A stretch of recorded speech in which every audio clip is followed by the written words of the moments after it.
Shalom y bienvenidos a Vía Haftaj Israel, una frase hebrea que significa amarás a Israel. Esperamos que se queden con nosotros, ya que nuestro maestro, el Dr. Baruch, nos compartirá una enseñanza expositiva de la Biblia.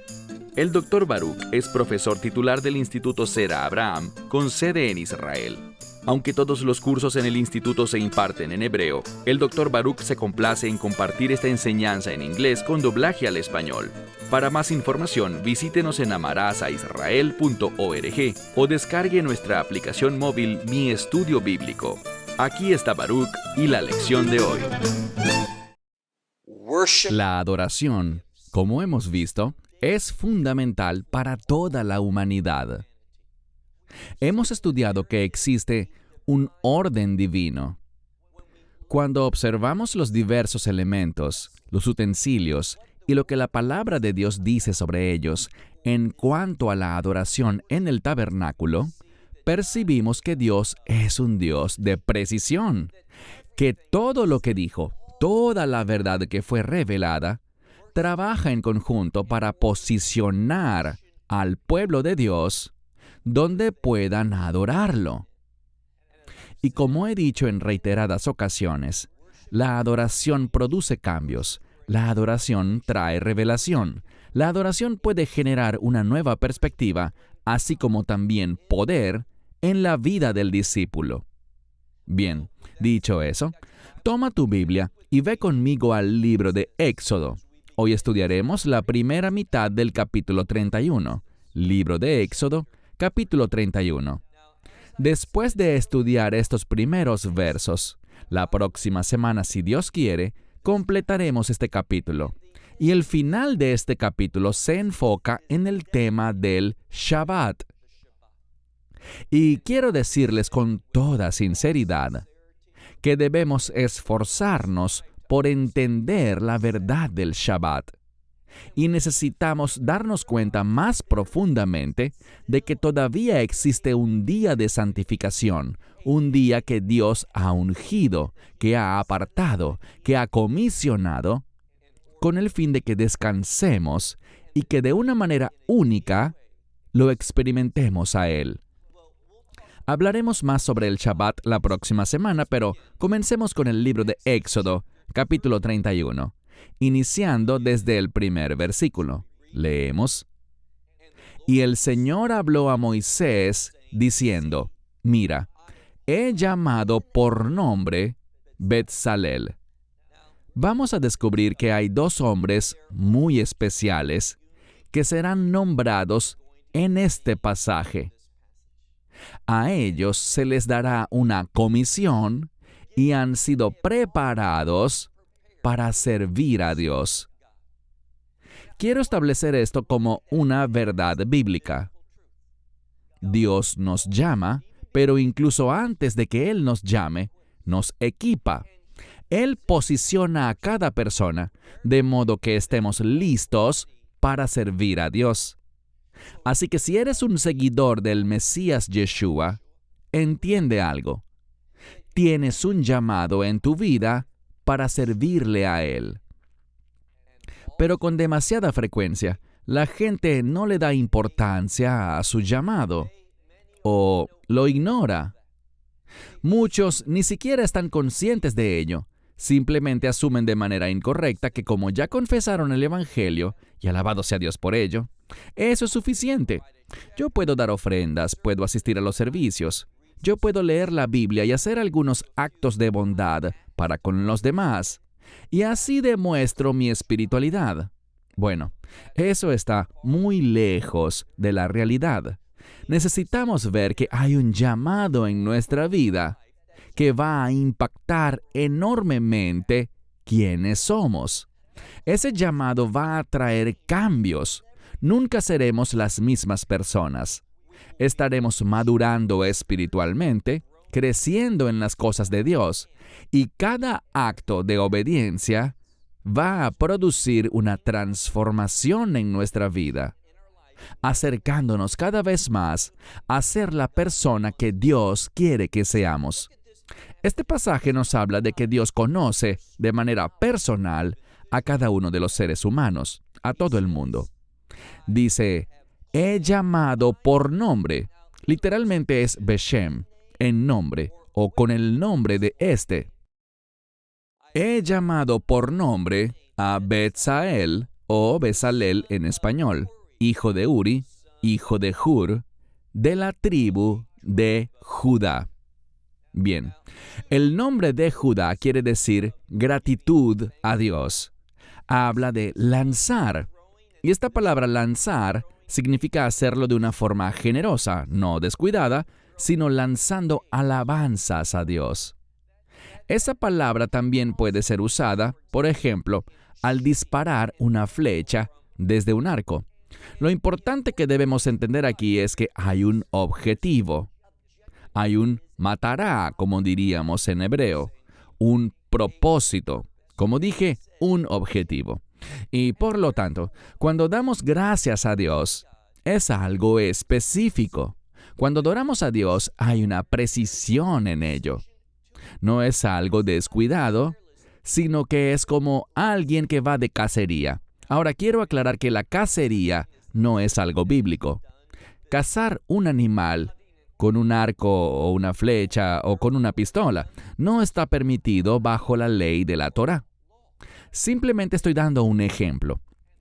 Y lo que quiero ilustrar es que si intentas disparar una flecha a un objetivo, no disparas al azar sobre cualquier lugar, sino que apuntas. Específicamente, hay un objetivo, y de eso se trata la acción de gracias, la adoración y la alabanza. Así que, no es por accidente que la primera persona que se nombra aquí, que llevará a cabo el trabajo, ahora ya se nos han dado instrucciones, pero el trabajo no ha empezado. Todo hasta ahora ha sido la visión en detalle para que tengamos la percepción correcta. Pero ahora vemos que Bezalel está siendo llamado por nombre. Y este sujeto, vemos aquí que es de la tribu de Judá, y noten lo que dice, verso 3. Y lo llenaré de Ruach Elohim, con el Espíritu de Dios. Ahora, ¿el Espíritu de Dios es el Espíritu Santo? Así es. Son diferentes nombres, pero hablan de ese mismo y único Espíritu de Dios, el Espíritu Santo. Vemos inicialmente, al principio del capítulo, cuán necesario es el Espíritu de Dios para celebrar una adoración correcta y adecuada que agrade a Dios. Cuando miramos este pasaje, lo primero que llama mi atención en este verso, cuando se habla de este hombre Bezalel, es que ha sido lleno con el Espíritu Santo. Por lo que vemos aquí, el Espíritu Santo es fundamental para la adoración, y es el Espíritu de Dios quien trae orden a todas las cosas, y eso incluye la experiencia de adoración. Trae orden incluso en la preparación para la adoración, porque este hombre, Bezalel, será el líder que tendrá la responsabilidad principal de llevar a cabo las instrucciones de Moisés, el Tavnit, lo que Dios le dio a Moisés con respecto a este modelo para la adoración en el tabernáculo. Mira de nuevo el verso 3. Lo he llenado con el Espíritu de Dios, con sabiduría y entendimiento y juicio. Y esta palabra juicio está más relacionada con el discernimiento. No estamos hablando de un juicio de condenación o castigo, sino que estamos hablando de hacer cosas de la manera correcta y tomar decisiones acertadas. Así que está relacionado con el discernimiento, y él tiene estas tres cosas. Mira de nuevo, sabiduría, entendimiento y, finalmente, esa habilidad de tomar la sabiduría y el entendimiento para unirlos y producir un resultado justo, que la decisión que se tome sea la correcta. Finalmente dice, y en toda melajá, y en toda obra. Existen dos palabras para obra. Una es avodá, la segunda es melajá. Esta es melajá, y en este caso se refiere a una adoración, un servicio, pero este servicio específicamente tiene que ver con el trabajo preparativo para la adoración. No es para la adoración en sí, que puede ser avodá. Este término habla de los trabajos que se deben hacer como preparativos para algo que vendrá después. Así que aquí se subraya que es fundamental que esta preparación involucre esfuerzo, que involucre todo este trabajo que requiere empeño. Pasemos al verso 4. Todo esto es para lakshov, makshevot. Lakshov es el pensar y makshevot son los pensamientos. La implicación es para pensar los pensamientos. Bien, para mí esto es muy importante, porque se le ha dado a este hombre esta sabiduría, este entendimiento, este conocimiento para tomar decisiones correctas, este discernimiento. Él está haciendo la obra y todo esto, lo que se le ha provisto, le da la habilidad de pensar pensamientos, lo cual es un testimonio de la obra del Espíritu Santo, haciéndonos crecer y madurar. A medida que Bezalel hace esta preparación, eso cambiará la forma en la que piensa. Yo no te conozco, pero sé algo de ti, ya que no eres diferente a mí, y me refiero a esto. Yo necesito cambiar la forma en la que pienso, y tú necesitas cambiar la forma en la que piensas. La adoración, en parte, transforma la manera como vemos las cosas. Nos da, como dije antes, una perspectiva nueva y diferente, una perspectiva celestial. Así que, pensar pensamientos para hacer con oro y con plata, y aquí está la palabra nehoshet, que es como cobre o bronce. Y luego, mira el verso 5, y vemos aquí va joreshet. Esta palabra significa un individuo hábil. En este caso, puede ser hábil cortando, como veremos en un momento, cortando madera con cincel, podría ser grabando piedra o esculpiendo. Son habilidades artísticas. A este hombre se le ha dado inteligencia, raciocinio, para que pueda trabajar con oro, plata y bronce o cobre. Y él cortará, o grabará, o esculpirá esta piedra para él, dice, leimaot. Esto significa engastes. La palabra aquí proviene de la palabra lemale, que significa llenar. Y lo que está sucediendo es esto. Se están dando instrucciones para que se lleven a cabo, y el propósito, podemos ver esto como los diversos engastes. Por ejemplo, hablamos hace varias semanas sobre el pectoral del sumo sacerdote y los engastes donde se colocaban piedras, entre otros aspectos de su construcción. Pero todo esto tiene que ver con una cosa, y me refiero a que se produzca una recepción de la plenitud misma de Dios. Y me gustaría enseñarte una palabra en hebreo, y es la palabra kli. Hemos leído distintas referencias a la mesa de los panes de la proposición y sus utensilios, al arca del pacto y sus utensilios, a la menorá y sus utensilios, etc. Bueno, cuando hablamos de esos utensilios, estamos hablando de kli, un instrumento. Pero esta misma palabra kli puede referirse también a un elemento para recibir algo. Y aunque no venimos a la adoración para recibir, sino que venimos a ofrecer, a hacer una ofrenda, una fumá, una entrega al Señor, pero al hacer eso, habrá una respuesta de Dios y será en la medida completa para lograr el cambio. Y aquí está la clave. El cambio que Dios quiere en nuestra vida. Verán, muchas veces venimos ante Dios y le decimos, Dios, cámbiame porque así es como quiero ser. Quiero tener esta habilidad, quiero tener este don, quiero tener la capacidad de lograr tal cosa. Eso no es lo que el hombre o la mujer de Dios deben procurar. En cambio, lo que debemos buscar es que Dios nos haga completos, y aquí está la clave, para sus propósitos, su voluntad. Me doy cuenta de que repito mucho esto de sus propósitos, su voluntad y de someternos a sus objetivos. Pero quiero hacer esto muy personal. Yo necesito escuchar esto constantemente. Y yo creo algo, y creo que es una suposición correcta, que tú también necesitas escucharlo. Porque el enemigo, ¿a quién ataca más el enemigo?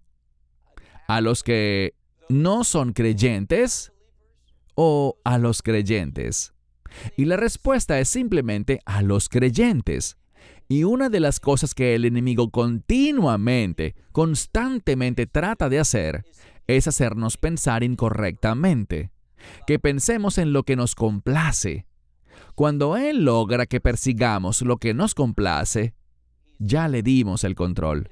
Solo cuando estamos persiguiendo a Dios, cuando nos volvemos a Él, recuerden lo que hablamos la semana pasada, sobre volvernos. Solo cuando nos volvemos a las cosas de Dios, es que Dios estará presente en nuestra vida de una manera en la que Él manifiesta su poder. Él promete nunca dejarnos ni abandonarnos, pero eso no significa que siempre estaremos bajo su unción, recibiendo su provisión en su voluntad, pues no será así si no vivimos comprometidos con su voluntad. Leemos: para el corte de piedra, para los engastes y para el corte de madera, para hacer todo tipo de obra. Bekol mei laha. Versículo 3. Y he aquí, yo estoy poniendo o colocando con él a otro individuo, a un hombre llamado Aholiab. Aholiab, hijo de Ahisamach, de la tribu de Dan. Así que tenemos algo aquí. Tenemos a dos y solo dos tribus mencionadas en el pasaje que estamos estudiando. La tribu de Yehudá, o Judá, y la tribu de Dan. Dan significa juicio. Y aquí está la clave. Judá se relaciona con la adoración, la alabanza. Y Dan se relaciona, como dije, con el juicio. Es solo cuando estamos alabando a Dios, adorando a Dios, dando gracias a Dios, reconociendo a Dios a través de sus objetivos, persiguiendo su propósito, como cuando alguien dispara una flecha con su arco hacia su objetivo específico, entonces y solo entonces seremos receptores de discernimiento para que podamos emitir un juicio correcto en nuestra vida y que tomemos decisiones correctas. Así que eso es lo que la adoración produce en la vida de una persona. Nos da la habilidad de discernir las cosas, muy importante, desde la perspectiva de Dios. Y es por eso que la adoración hoy en día está bajo ataque. No es algo nuevo, pero creo que el enemigo está teniendo mucho más éxito que en décadas anteriores. Vemos que la adoración se está alejando del énfasis en la palabra de Dios, de los salmos, de cánticos bíblicos, como ordena el nuevo pacto, a que cantemos cantos de júbilo con canciones y salmos y melodías espirituales. Con demasiada frecuencia vemos que este aspecto se ha convertido en una adoración centrada en el hombre, utilizada para atraer a la gente. Vayan a tal congregación porque allí la adoración es genial. ¿Quién lo dice? ¿Según el estándar de quién? Ese es el problema. La adoración tiene que estar bajo la autoridad de los estándares de Dios. No estamos tan interesados en lo que obtenemos de ella, sino en lo que le ofrecemos al Señor para que Él esté complacido. Y si lo está, Él obrará en nuestra vida para producir cambios positivos en nosotros y que tengamos su perspectiva santa. Mira de nuevo el verso 6. Y he aquí, estoy poniendo con él a Aholiab, hijo de Ahisamach, de la tribu de Dan. Y en cuanto al próximo punto, quiero animarles a comparar versiones. Pueden hacerlo en sitios como BibleGateway.com, BibliaParalela.com o con aplicaciones como la Biblia de YouVersion o My Bible, todas disponibles en español. Coloquen diferentes versiones y traducciones de la Escritura. Y cuando lleguen aquí a esta sección, después de que habla de este hombre que encontramos aquí, Aholiab, encontrarán esta frase donde dice Uvleiv ko hacham leiv natati chokma. Bien, las palabras no son difíciles en hebreo. Hay veces, por ejemplo, muchas veces en nuestro estudio del libro de Salmos, el vocabulario, la gramática, es difícil. Lo mismo ocurre con el libro de Isaías.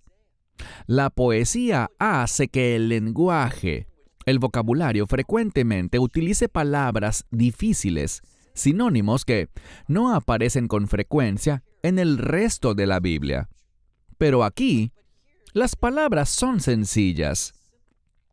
Notarán que sobre este verso, algunas versiones te darán una interpretación literal, lo que realmente se trata de una paráfrasis.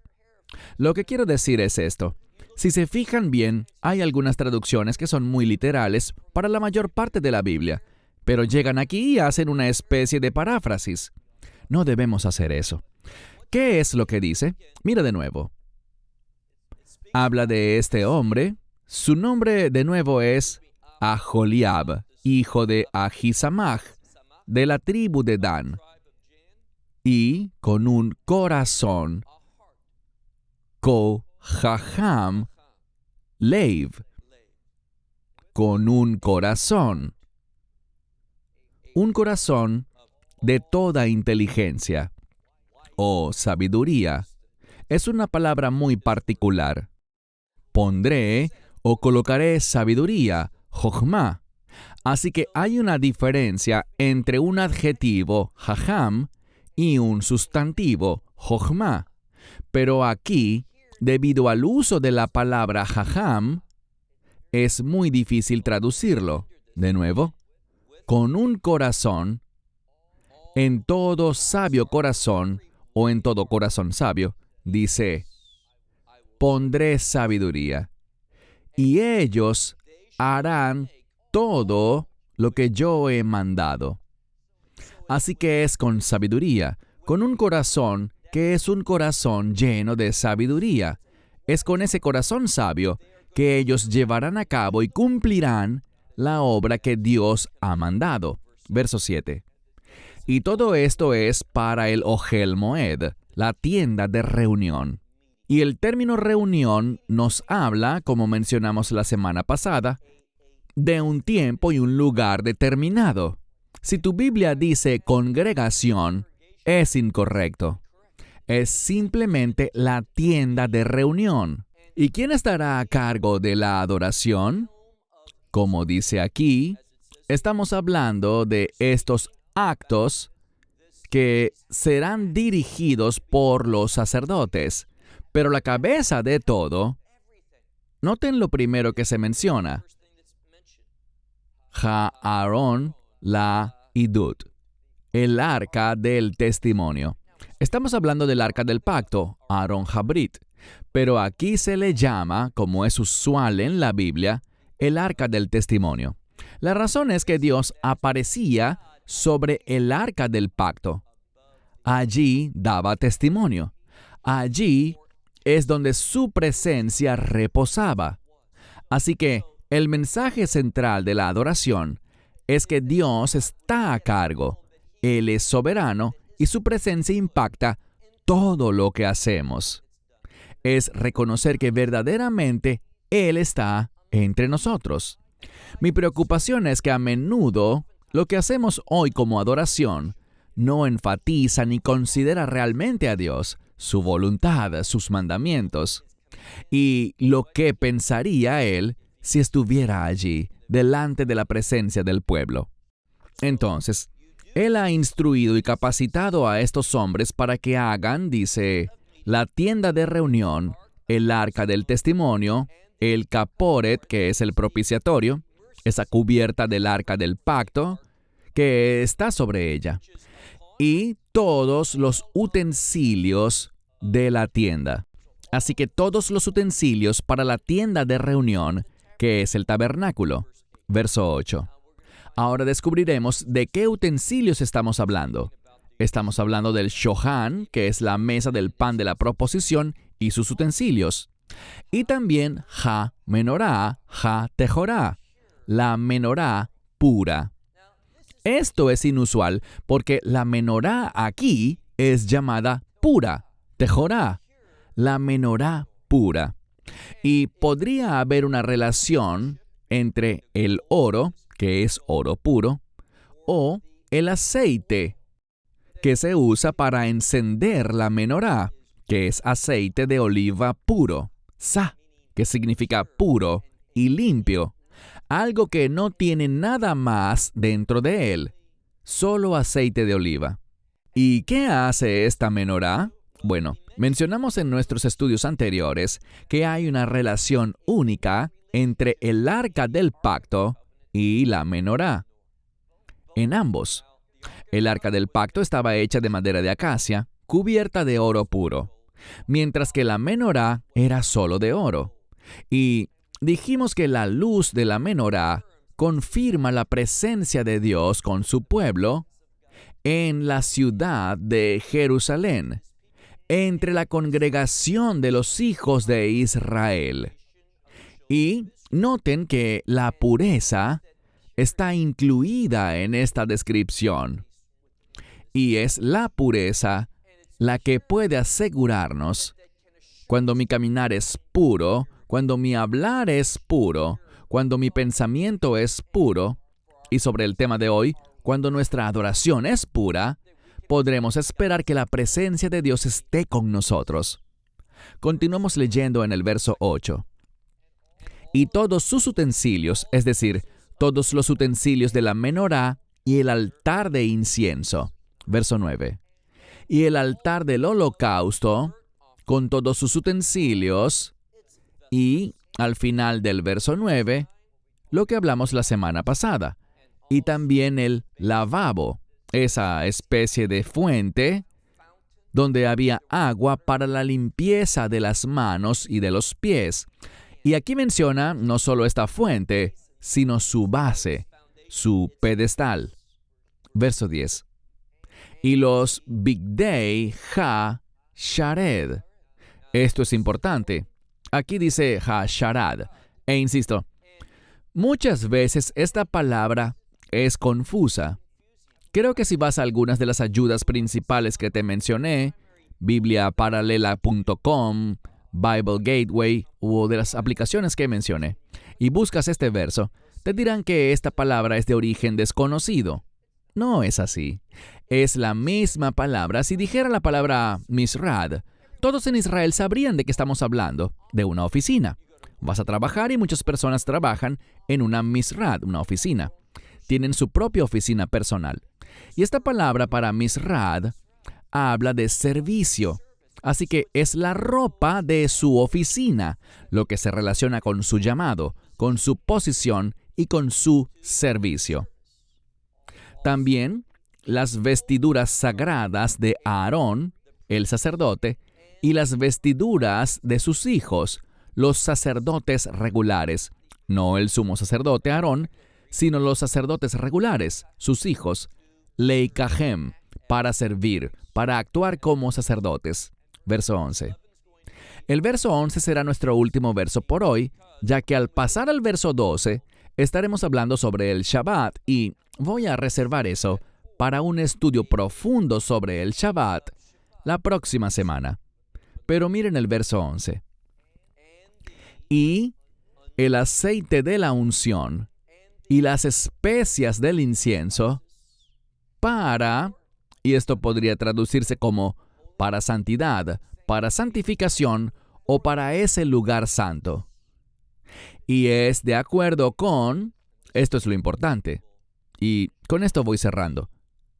Noten que estamos hablando de adoración.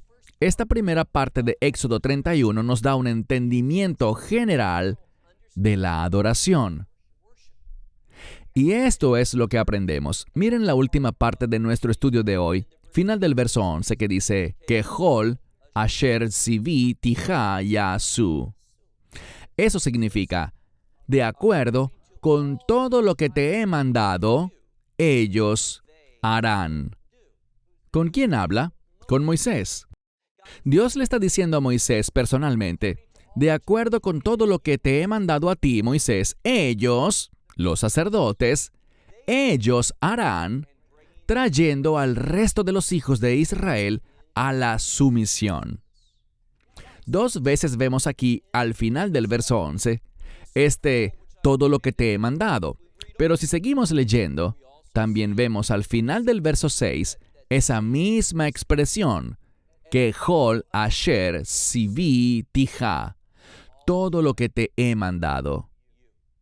Y esto simplemente nos dice que es imposible adorar a Dios si no nos sometemos a sus instrucciones.